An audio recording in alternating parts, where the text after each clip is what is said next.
Record. All right, one question.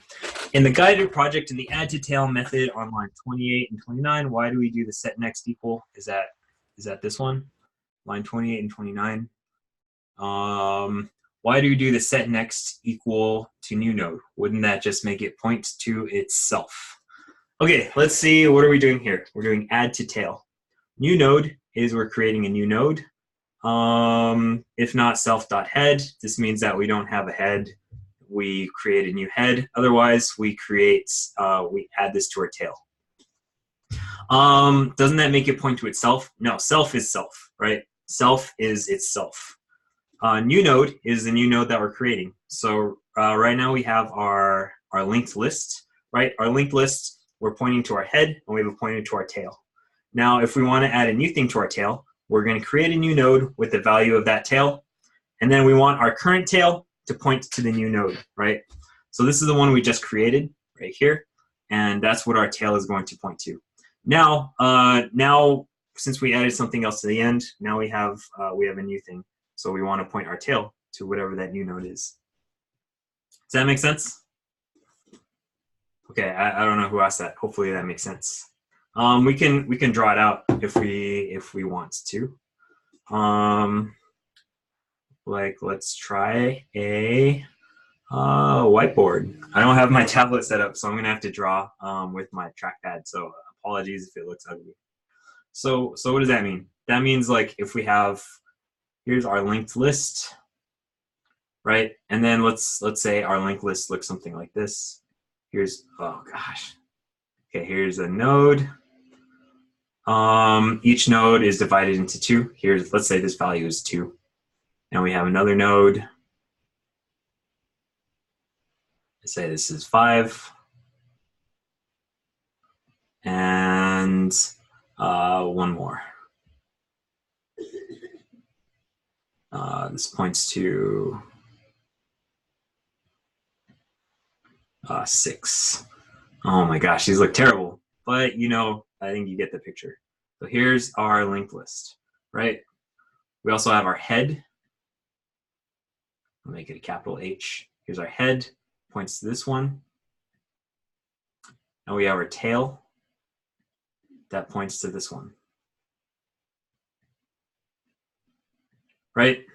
Okay, so even though it looks like this was drawn by a 2-year-old, here's our linked list, right? Here's our node, and our node. This is our head, we point to the head. This is our tail, we point to the tail, right? Now let's say we want to add a new value to our tail. Let's say we're going to add here, add to tail. Oh, sorry, I know you can't see that. But if you look at the code, we're adding to tail. And let's say we're adding to tail with a new value of 7, right? So what we want to do in that first line of add to tail, which is we create a new node with the value. So we'll create a new node here. Let's say our value is 7. So here's our new node. Right now this is pointing to null, right? Right now this is pointing to null. So we know that this is the end of our linked list. So we set the tail to instead points to our new node that we just created, right? So now we have this pointing here, and now all that's left is we need to point our tail to the new node also. So we change this pointer to points to this new node over here. And that's our linked list. That's how we do our linked list. Make sense? Okay, new share. Let's go back here. All right, hopefully that makes sense. Ask about insertion sort. Is someone going to ask about insertion sort? I can talk about insertion sort. Yeah, I'm kind of jumping between these two channels. All right, so add your questions to Slido. If not, I can talk a little bit about insertion sort. Okay, yeah, those of you who are in Sprint Group 1, I know I talked about insertion sort last week, but I was heavily medicated and half awake. So for those of you, I can talk about insertion sort again, and maybe I can make it a little bit clearer as well. So let's see. where were those of you? Is anyone in Sprint Group 2 here? I see Kai. I forget which groups everyone is in. Okay. Nate, ITEL, and Nate and ITEL are in my Sprint group. Okay, cool. So let's go over insertion sort again. Okay. So think back to your classroom picture day. Everyone stands in line facing the photographer. Starting at we have this. I guess we can look through it. All right, let's just skip ahead to look at this algorithm part. So separate the first element from the rest of the array. Think of that as a sorted list of one element. For all other indices beginning with 1, this is the second item in your array, right? Because the first index would be 0. So we separated the first one, and we know that the first one is sorted. So now we copy the item at that index into a temp variable. Then we iterate to the left until we find the corrected index in the sorted part of the array, at which parts the element should be inserted. And then you need to shift everything over as you insert, like this is called insertion sort. That's a hint. When you insert something into that sorted part, right? So what you're doing here is, let's bring up an example. Okay, don't need this. I'll delete this.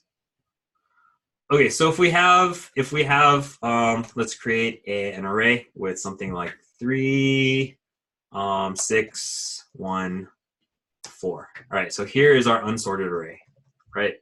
Now we want to sort it. So what we do is we separate this, right? This right here, this is sorted. If we treat this as one list, we have the number 3, right? This is a sorted array. And that's what we want to maintain. So we're going to slowly move everything over from the right side of this to the left side, while maintaining the condition that the left side of this is always going to be sorted. Okay, so let's take a look at our next item, right? We have a 6. Where do we need to put the 6? We need to walk along this array until we find its correct place, right? So we're going to do 6. 6 will go right here. So we don't really have to do much. We can just leave it there. Right, next is going to be 1. So we need to walk along 1 and move it to its correct place. Where does 1 go? 1 goes here, right? So we'll put 1 here, and we'll swap this like out. Next we have 4. We need to walk along 4 until we find the right place for 4. So we walk and we find out that 4 goes here, right? And now our array is sorted. So that's the basic idea. You have on the left is your sorted list, and your right is your unsorted list, and you move items 1 over at a time until you get to the right place. Okay, now how do we do that in code? Now this is easier. This is the sentence description. When we get into code, it's a little bit trickier. Why is that? Well, the reason for that is because when we move things over, we have to shift everything over, right? We can't just move stuff over independently. So how do we do that? We keep this index, right? So what does this say? We keep our temp. We copy the index at a temp variable. So right now, here's our sorted array. We need to keep 6 in a temp. So temp equals 6, and temp index equals 1. Right, we start at index 1. Okay, so we start here. We start with 6, and we walk along the unsorted part until we find an element that's smaller, and then we scoot everything over. Right, so 6 goes to, we'll go here. We don't need to do anything. 6 just stays exactly where it is. All right, now 1. Now, so we increment this by 1. Here's our index 2. Our temp variable is 1. Right, so this is saying 1 at index 2. Now we need to walk along here, and we see that, okay, 6 is larger than 1, right? We want to keep going until we find something smaller. So we go 6, it's not, so we copy it over here. So we copy this here. We see 3 is larger, so we copy 3 over here. And now we see that we're at the end of our array, so we put our 1 here. Now we know that this is sorted, and we only have this on our left side. So our temp index goes to 3, and our temp value goes to 4, right? That's here, index spot 3, and our value is 4. Now we need to walk over here. We see that 6 is larger, so we copy 6 over here. We see that 3 is not larger, so now we swap this with 4. And now we got to the end, and our list is sorted. Does that make sense? Okay, maybe we can, let's, what's the best way to do this? I don't know where to drop a poll. Should I drop a poll in the main channel? I guess you can all speak up if you have questions. We can go over a bigger example of this too. Let me see. Something come up in Slido. All right. How are you guys feeling about this? Especially data structures people too, because I remember those of you who are in Sprint Group 2, which is sprint number 3. That's confusing. Those of you who are in data structures, I know that I feel like I didn't explain insertion sort that well last week. So everyone, how are y'all feeling about that? We can actually write out the code. We can actually write out the code and see how that works. Maybe that will help. Sorting.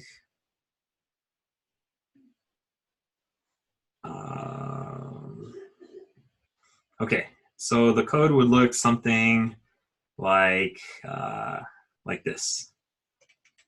Def insertion sorts. We get our, whoa, what the heck is that? Do you see this crazy blue line on my screen? Okay, now it's gone. Okay, def insertion sort, we have our array. We would do, our algorithm would be, let's see. Separate the first element from the rest of the array. Separate the first elements. Loop through the rest, starting from index 1. Save the variable at that index in a temp. Walk backwards through the sorted, through the left side until you find a smaller element. Swap all the larger elements. Okay, and I think that is our algorithm. Okay, so let's go through this code. Separate the first elements, loop through the rest of the elements starting from index 1. This would be something like for I in range 1, 2. What if I do this? Does this work? Okay, that doesn't work. What if I do temp.py? Okay, that's better. For I in range 1 to length of the array, save a variable at the temp. So that would be temp equals array of I, and walk backwards through the left side until you find a smaller element. So we could do j equals I, and we're going to walk backwards starting at element j.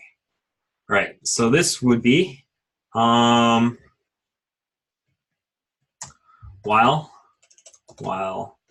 j is greater than 0. This means before j has gotten to the end of this. And what else? And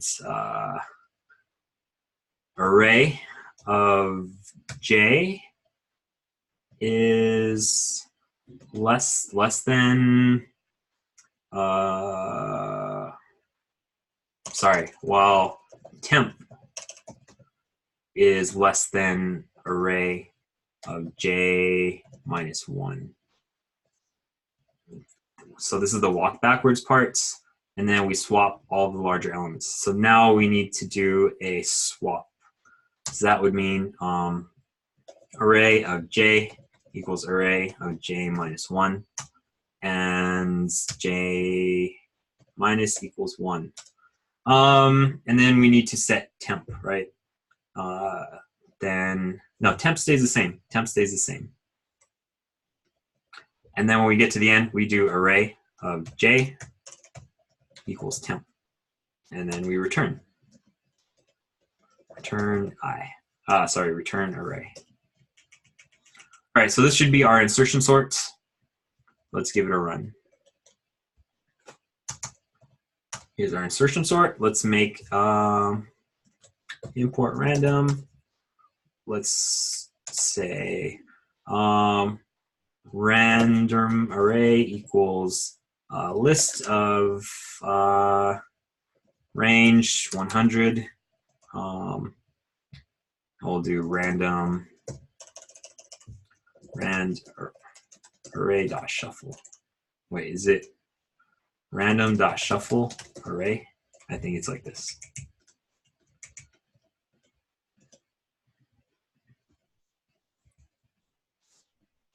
Okay, random array. So cool. This looks like a very well shuffled array. So now let's try insertion sort of our array. Random array. And it's sorted 1, 2, 3, 4, 5, 6, 7, 8, 9, 10, 11, 12, and so on. Looks like this sort works just fine. Cool. Let's try this again, and let's print it out at each iteration, and we'll see what it looks like. Whoops. So that would be print array. So let's copy paste this in again. Random array looks like this, very well shuffled. Now let's do insertion sort of random array.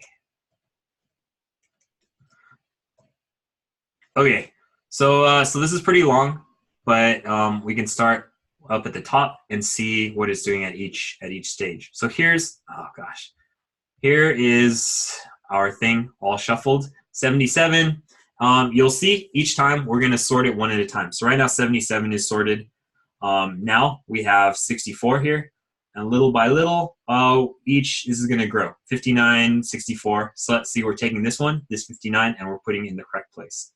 Next iteration, we're going to take 49 and put it in the correct place, which is up here. Now we have 0, and this 0 is going to be put in the same place. And each time, little by little, we move it over to the side, and we have it sorted in the right place. Right? Again, okay, anybody, what is the time complexity of insertion sort? Maybe I'll look in the sprint channel too. This is not I don't know. I don't want to take too much kudos for this. This is just this is definitely I've done this many times. Time complexity of insertion sort.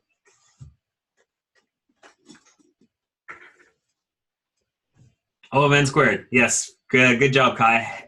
Good job, Kai. Okay, someone who's not Kai. Where does this O of n squared come from? How can you tell that this code is O of n squared?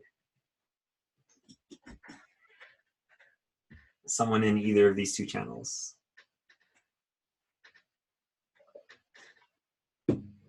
Basically, it's nested looping is what's happening. So. Yep, exactly right. So we have this for loop and a for loop. Each of these goes through n. So it's actually going to be n over 2, right? But it's still like an O of n. So you have an O of n inside of an O of n, which gives you O of n squared. Cool. So that's insertion sort. That's insertion sort. Again, you may have. This is a pretty intuitive sort, I think, because this is how a lot of people sort cards, like playing cards in your hand. Like if you get dealt your cards and you want to put them in order. I don't know if you've played the game like Big Two or Posoidos or Super Poker, but usually that's what you do, right? You have your cards.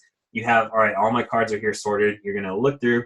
All right, I'm gonna pick this card and then put it in the right spot. Pick this card, put it in the right spot. Pick this card, put it in the right spot. Right? You're gonna walk through each of your items, insert it into its correct place within the beginning of the list, and you do that until you get to the end, and then your whole hand is sorted. Yeah, that's insertion sort. Selection sort, which maybe you're working on today. Those of you who are in algorithms. Insertion sort, selection sort is similar. It's very similar. You have this idea of the sorted half on the left and then the unsorted part on the right. How this is different is that you start with your unsorted part. You're gonna look through this entire right side and pick the smallest number, right? So right now you start again with your first item. You start from 0. you look through your entire thing and you find the smallest value, right? You take that and you put it at here. You put it in your sorted part on the left. Okay, next, now you look through the entire thing and find the smallest one, right? And then you pick that one up and you put it in the next slot. And you keep doing that. We can go through that. We can go through that here. So if your unsorted array is something like what do we do? 3, 6, 1, 8. If this is unsorted, all right. So we have our left and our right, right? Okay, so what we do here, we look through the entire right side and we find the smallest number. So we'll start with 3. 3 is the first smallest number. Is 3 smaller than 6? Yep. Is 1 smaller than 3? Yes. So now we have a new smallest, right? It's going to be 1. We want to store the index. Index equals, will be index equals 2. Smallest equals 1, right? Okay, so we started, our smallest equals 3. Our index is 0, right? We started here. Now we walked, is 6 smaller than our smallest? No. Is 1 smaller than our smallest? Yes, it is. So we swap this here, and we swap this for index 2. Now we look at 8. Is 8 smaller than our smallest? It is not. Okay, now we're at the end of this. Now we know our smallest value in this right side is going to be 1. So we put that here at the beginning. We put this 1 here, and we remove this from here. What this means actually is we're going to swap these two. So we're going to swap the 3 and the 1. So we swap this here, we swap this here, and now we can move our 1 to the left side. Now we know, oops, what did I do? Now we can move our 1 to this side. Now we know that this is sorted, right? And this is still our unsorted. So now we start from our next smallest. So our smallest is going to be index 1, and our smallest is going to be number 6, right? We start here. All right, 3. Is 3 smaller than our smallest? Yes, it is. So we put 3, and our index is 2.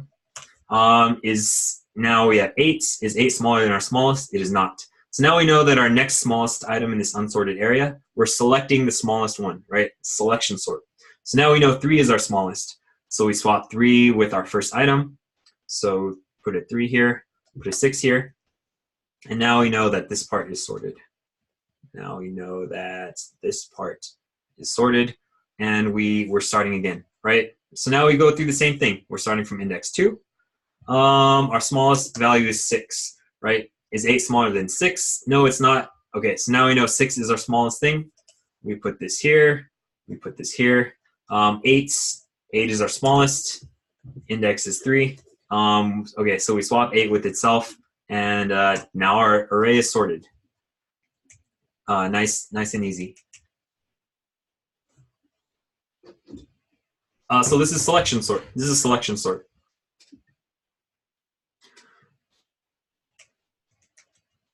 Okay, let's see. Any questions about selection sort? Any questions about data structures? What data structures did you all go over? You went over linked list, doubly linked list, and queues today, right? Is that correct? I actually think that the data structures is a little bit easier than this algorithm stuff. So I actually don't mind spending some majority of the time on these algorithm things. All right, see you, Kai. See you, Kai. Hopefully some of you without Kai have some questions, maybe about binary search, about linear search, about big O, about time complexity, space complexity, anything? Ready? Yeah. Can I ask something related to the Python? Yeah, absolutely. So I'm coming from Swift and Objective-C. It's really weird to not declare when you create a class and you don't declare the properties.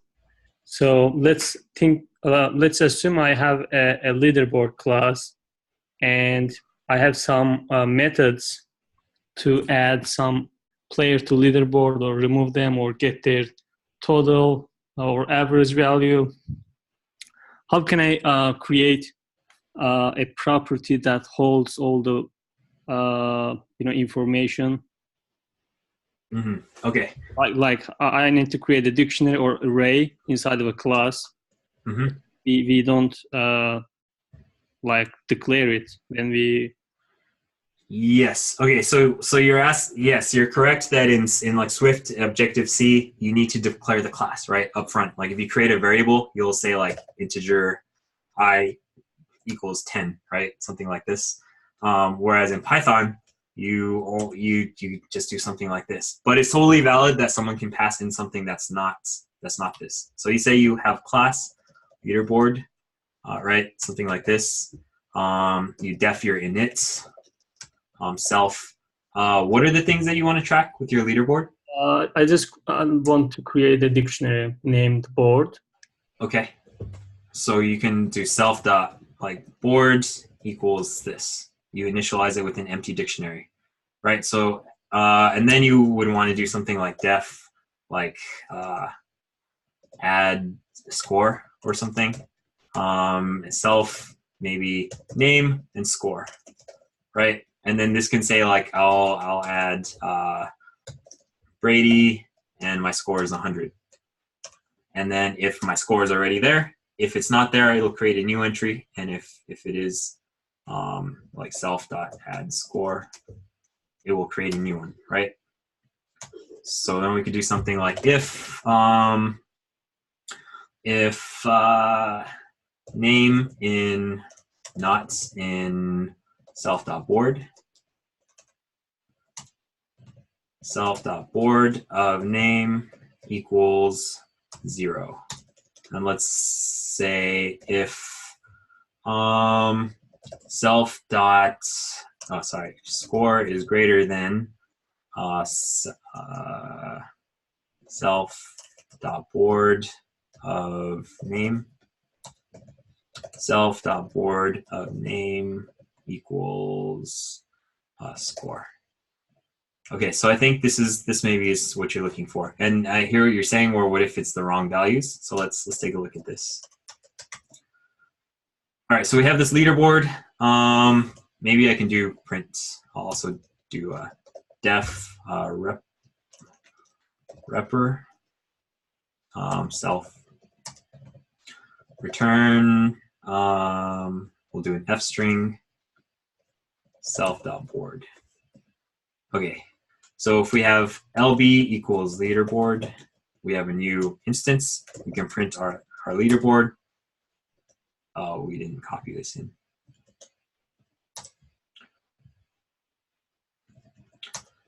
Okay, we don't have anything right now. So we can do lb.add score Brady 100. So here's, now I can do print LB. Okay, now I have this, right? Now I can say print add score. Now if I have like 10 or let's say 50. Now if I print it, it did not overwrite my value because I did not get a high score. But if I do add score 250, now my new score is up there. So this seems like something that you're looking for, right? Yeah, got it. So usually if we want some properties, we need to add it to the initializer. Yeah. So here in the initializer, you're declaring the data structure you want, right? This will always be called when you initialize your leaderboard. If you want to do arguments, if you want to say like defaults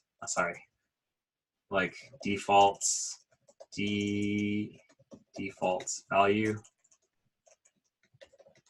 then you'll need to put this in the initializer, and then you'll need to, when you create it, you'll have to put in like the default value. But you don't need to have any of that here. And then you create methods to like add the score. Now here, this is weird. Like what happens if someone like tries to pass in a string like 1000, right? Like you said, there's no types when you're adding things in Python. So what'll happen if I do this? Well, I get an error, right? I get an error because I'm trying to compare the string. Right now, score is being passed in as a string, and it's trying to compare that with an integer. And right now, well, Python doesn't have a way to compare strings and integers. So then I would get an error. right? Yeah, Python doesn't require you to put in the type. So actually, I think you can do something like integer with a colon, which will have the type. Let's see if this works. I think this is brand new actually in like Python 3.8, so I don't know if I can even do it in mine. LB leaderboard. Now what if we do this add score of a string? Okay, I guess it still didn't work. Did it require me to do it as an int? What if I do a float? Okay, I guess it worked. Print LB. Oh yeah, so it just let me do it anyway. That's weird. Yeah, so Python does not explicitly let you do this, but the code will give an error if you don't put the type in this case. Yeah, I hope this is helpful. Yeah, this is super helpful. Thanks so much. Okay, cool.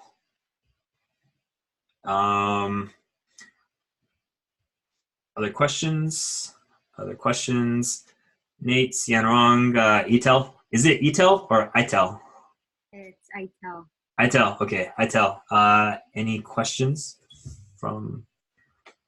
Yeah, I want to clarify that, the insertion and the selection. So the selection basically look from the first array and then try to search all the small numbers, right?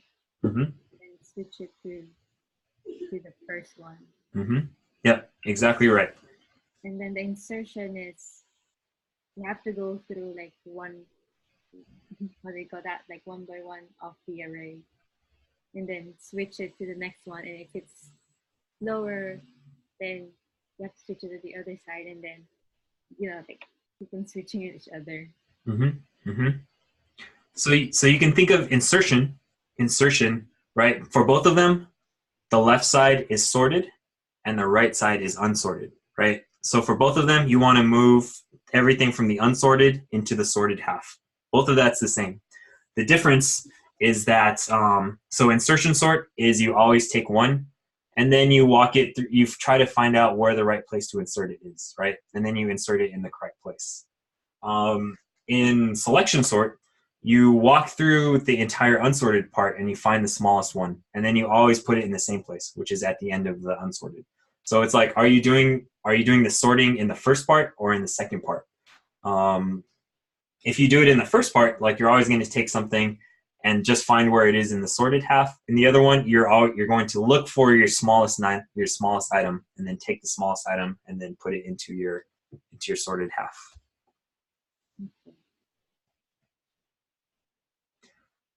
And also for like space complexity, Mm-hmm. I'm not sure how to define it though. Yeah. Good question. I know the storage, right? But mm-hmm. I'm still not clear about that. Okay. Really good question. All right. So this is a little bit tough to talk about at this place in algorithms because you want to look at a few different solutions. So insertion sort and selection sort are both what are called in-place sorts. All right. In place means that all of the sorting happens within one, right?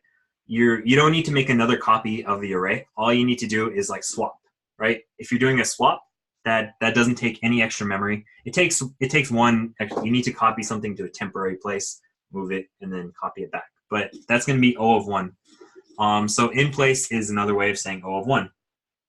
When you get into something like merge sort, okay, merge sort is going to you need to break things up into smaller subarrays and then merge them into another array. So that in that case, for merge sort, you need to make a copy of the array, and then you merge things into the copy. So that's going to be O of n. You require n extra space in order to do the merge. Now, yeah, we haven't talked about merge sort yet, but merge sort is going to be O of n, whereas an in-place sort like quick sorts not like quicksort. Yes, quicksort is in place, but like insertion sort all happens in place. Selection sort happens in place. Bubble sort happens in place. So these are great because even though the time complexity is O of n squared, and again, that's because we have this for loop in a for loop, the space complexity is very efficient. We don't need any extra space. It can all happen in place. Same like when you're holding your playing cards in your hand, you don't need to put it on the table in order to sort it. You can just all hold it in your same hand without having to do any extra.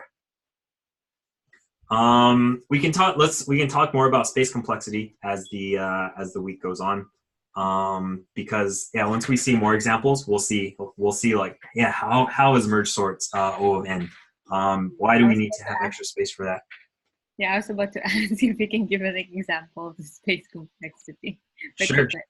Yeah. So space complexity, like, okay, again, like merge sort, the way merge sort works is if we have, I'll do a very, very quick one. If you have 1, 3, 4, 6, all right, so we'll do like 3, 8, 1, 9. All right, so if we have this, what merge sort does is instead of splitting, you split it up into elements of 1, into one array, right? So we have 3, 8, 1, and 9. Now we take each pair and we merge them into a single list. Now how do we do that? We look at 3, we look at 8, and we see which one is smaller, right? And then we always pull the smaller one into our copy. What that means is we need to have a copy here. So between 3 and 8, which one is smaller? All right, we know 3 is smaller. So we grab 3, and we do it, and we put it here. Actually, it would actually look something more like this. 3, 8, 1, 9. Sorry, 9. So here we have to make a copy. We're making copies of these, right? So these are totally new arrays. We need to allocate memory for each of these new arrays. Now we take these pairs and we say, we merge them. So we say, which is the smallest? All right, we say 3 is the smallest. We add this to our new thing.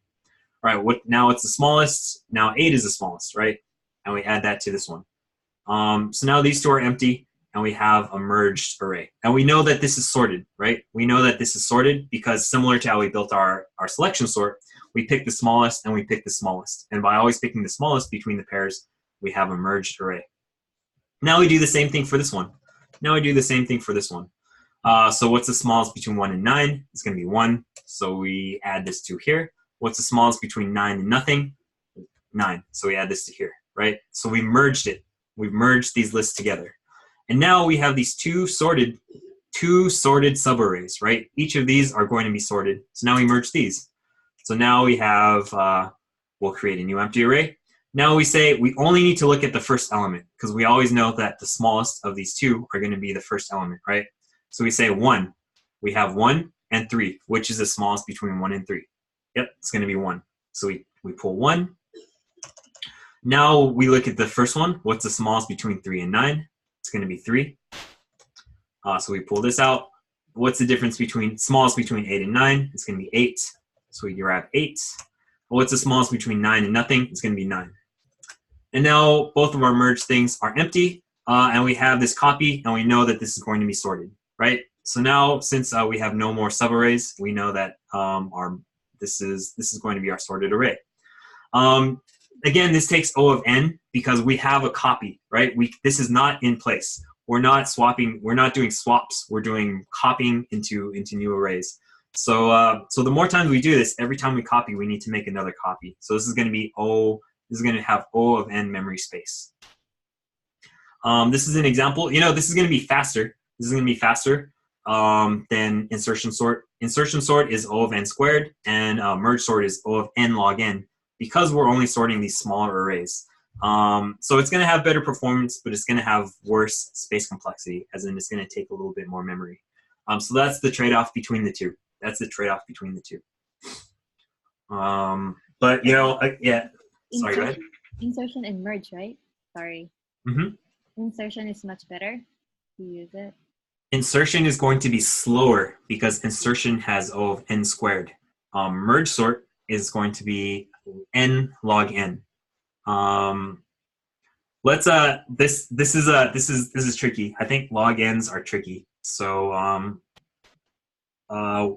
do you remember what we mean by log n when we say something has time or space complexity of log n? No, I need like the graph thing. Okay, yeah. Let's bring. Well, I would understand better if I can see it visually. Perfect. So we have so here, if you look up time complexity, we get this graph, right? So again, what is time complexity? Time complexity is given the size of our inputs. How many steps do we have to take? Here, the size of our input is 4, right? So how many comparisons do we need to do to sort 4 items? Here, this is O of n. This means that for each item in our input, we need to do like one thing for it. Like if we wanted to say print out everything from our list, right? We would need to look through each one and print it out. So that's what O of n means. O of n squared means that for each thing we need to compare it to each other thing. That's sort of how insertion sort works. Like for each item in our unsorted one, we need to compare, right? We need to compare between each other one, and that's going to be n squared. Or in selection sort, we need to walk n times. We need to walk through each item, which is going to be O of n, and we need to find the smallest one, right? And we need to do that n times. So that gives us n squared. For merge sort, we're going to have this one, this orange one, n log n. Now, n log n is way better than n squared, but it's not as good as n, right? N log n is in between n squared and n. Similar to here, log n is better than 1. It's worse than 1, but it's worse than n, right? Log n is between n and 1. Okay, so what exactly do we mean by log n, and why is log so important? So again, what do logs mean? Logs are sort of an inverse of exponents, right? So here we have like 2 to the nth power is really bad, right? So if we have like 2 to the power of 5, that equals 32. 2 to the power of 10 equals 1024. 2 to the power of 20 equals like 1 million something. 2 to the power of 20 equals 1,048,576. Okay, which is approximately 1 million. Okay, what does logs mean? Log is just the opposite of this. So that means log base 2. Every time we say log, we mean log base 2 in computer science. Log base 2 of 32 equals 5. Log base 2 of 1024 equals 10. Log base 2 of 1,448,576 equals 20. Okay, and this is why logs are important. Let's say we wanted to find something. We had 1,000 elements, and we wanted to find out if something exists in that list of 1,000 elements, right? How many things? What would the time complexity of that would be? That would be O of n, right? Because we need to look through each item and check: is this our item? Nope. Is this our item? Nope. Is this our item? Nope. Is this our item? Nope. We have to do that for all 1,000 things, right? If we use binary search, which is, again, we cut it in half. We see, is this our element? If not, we cut it in half again. And we check in the middle. Is this our element? Nope, we cut it in half again. And we consistently slice it and slice and slice it until we narrow it down into the smallest possible item. Now again, for 1024, at most we're going to need to do 10 slices. And for that, we can do like 1024, divide it in half, we get 512, divide it in half, we get 256, divide it in half, 128, divide it in half, 64, 32, 16, 8, 4, 2, and 1, right? How many steps is this? 1, 2, 3, 4, 5, 6, 7, 8, 9, 10. Okay, I guess it takes us to here, 11. But it's basically 10, right?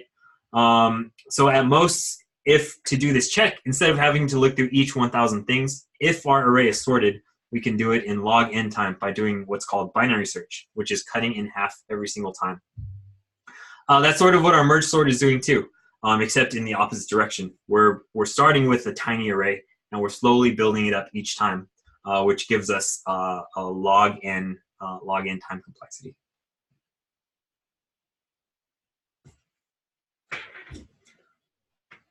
Okay, if this is still confusing, don't worry. Let's keep doing this throughout the week, and I think as we get to different sorts, we'll keep looking at this stuff. Sorry, this how do I say this? X and Y. The vertical is the time and the Yes. horizontal as the space, right? Yes, sort of. You're correct. Yes, the horizontal is the number of items in our the size of our data set, right? This is the size of our data set. We always talk in terms of time complexity, because it's like, how does our performance scale to the size of our data set? Now, like if you're in web, were you full stack web? Yes. Okay. So like, let's say you have a database and you have 10 users in your database, right? Okay, no matter what you do, it's probably going to be pretty quick. So it doesn't matter. We don't care about small n's. But what happens if you have 1,000 users in your database, right? Now, all of a sudden, if you want to find someone, you're going to have to look through all 1,000, which can take a while. What happens if you have 1,000,000 users in your database? Do you want to have to look through all 1,000,000, right? That would be super slow. And what if it's a social network, right? So you have your picture here, and you want to show your top 10 friends, right? Yeah. For each of those 10s, do you need to search through each 1,000,000 things, right? That's when performance starts to get bad. So that's why it's much better to turn it into a log n. So instead of doing like 1,000,000 comparisons, all we need to do is do 20 comparisons, and 20 comparisons will be really quick. That's why we care about what the size of the input is. If the size of the input is small, no matter what, your program is probably going to be pretty quick. But we want to see, like, how does it scale? How does it scale, right? We're always asking, how does your project scale? Sure, it works right now, like your labs project, right? You have 10 users probably for your labs project. Your 4 teammates, your instructor, your PM, right? 10 users. But how will it scale when you get more users? That's what time complexity helps you understand.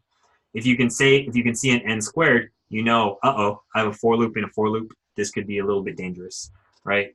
Maybe you can turn it into something more efficient by using a different data structure, maybe by indexing your array columns.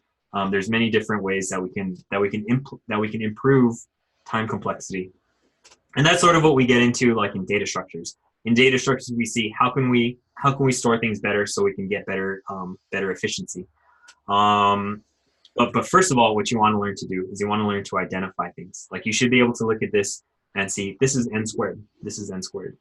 You can look at binary search, understand binary. If you understand how binary search works, you'll understand what log n means. Log n basically means binary search.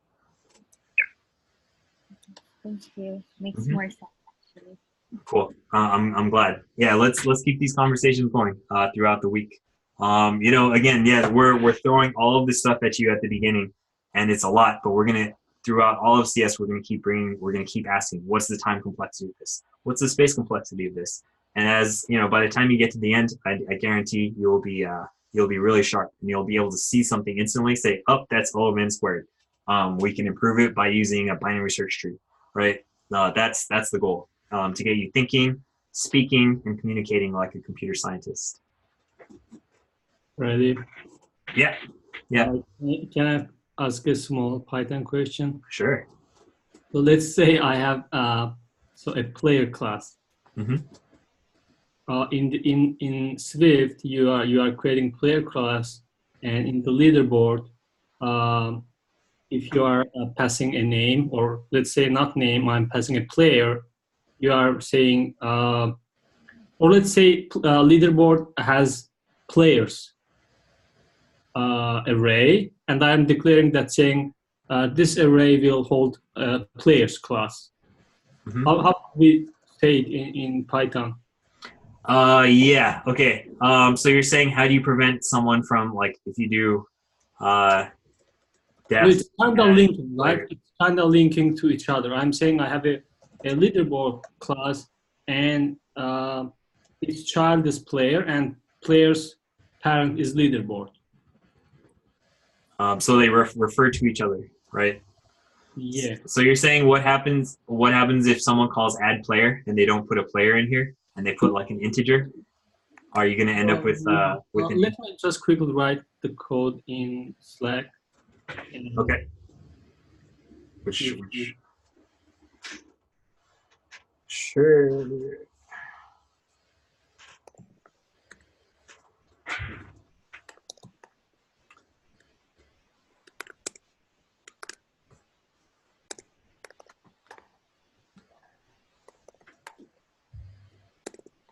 Which channel are you in? Here? Too many channels. Oh, Yanrong, while he's typing, I see your question here. When in arrays, reading runtime is O of 1 and insertion is O of n, but in linked list, reading time is O of n and insertion is O of 1. Why?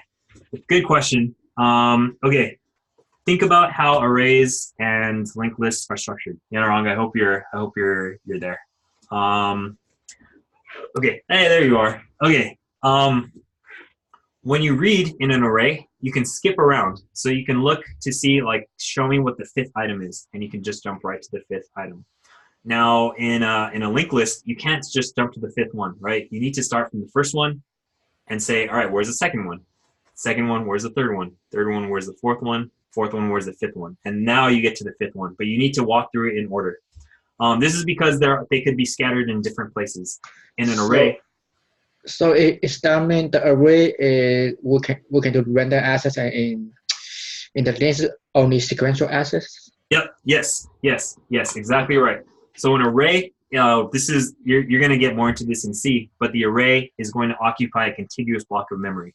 Each data point needs to be the same size. So you say, like, if you have a bookshelf and you want to get to the 5th book, you say, okay, I know each book is going to be this wide. I multiply that by 5, and then you can skip exactly where it is, right? But for a linked list, it's like this first one could be here, second one could be here, third one could be here, fourth one could be here, 5th one could be here. So you need to follow each one. Okay, so that's why reading is O of 1 and insertion is O of n for linked list. Now,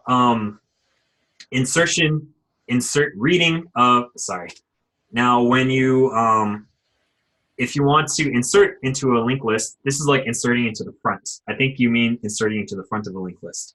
Inserting into the front of a linked list is easy. You just create a new pair, and then you point your head to that, right? And then you point the tail to the old head, right? So that's pretty easy. That's O of 1. If you want to insert something in the middle, like if you want to insert something to index 5, you will still need to walk through 5 things and get there. So that's going to be O of n.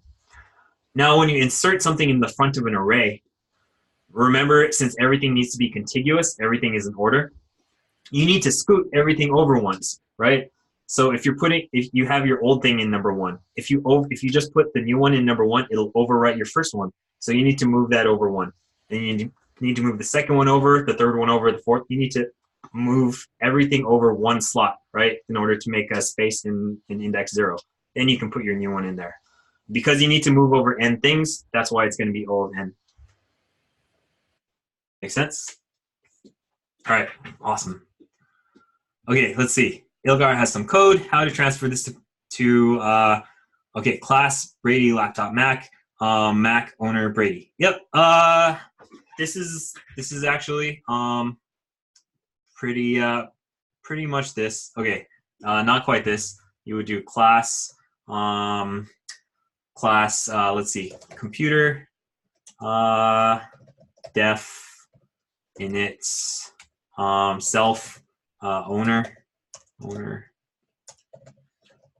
self dot owner equals owner, and then we have class person def init self let's see, do we want to have, I guess, okay, computer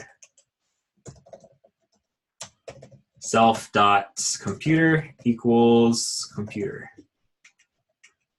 Okay, so this is basically what you would have, right? Now maybe you want to have like default values, so you can default it to none, like this. This would be better.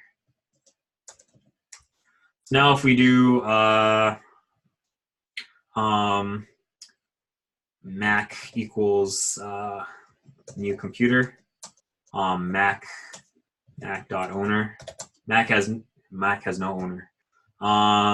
Brady equals person. I'll do name. Name computer equals none. Self.name equals name. Oops. Okay, Brady equals person. Brady.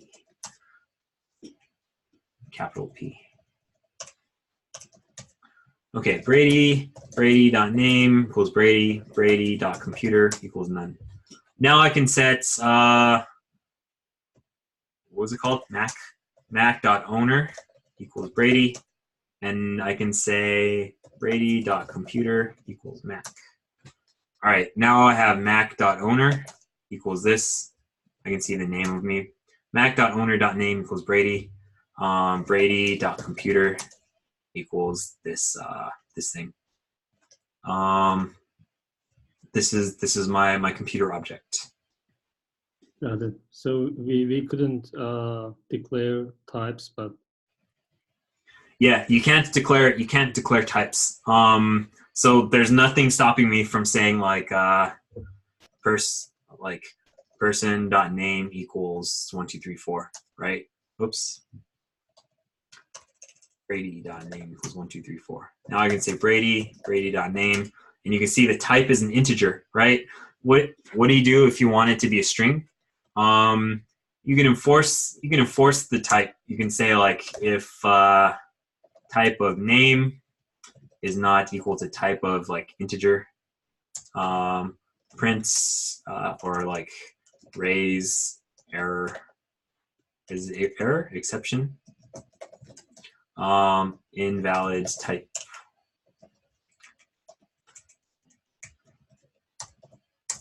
Now if I do p equals person of 1 2 3 4, oh shoot, this should be string.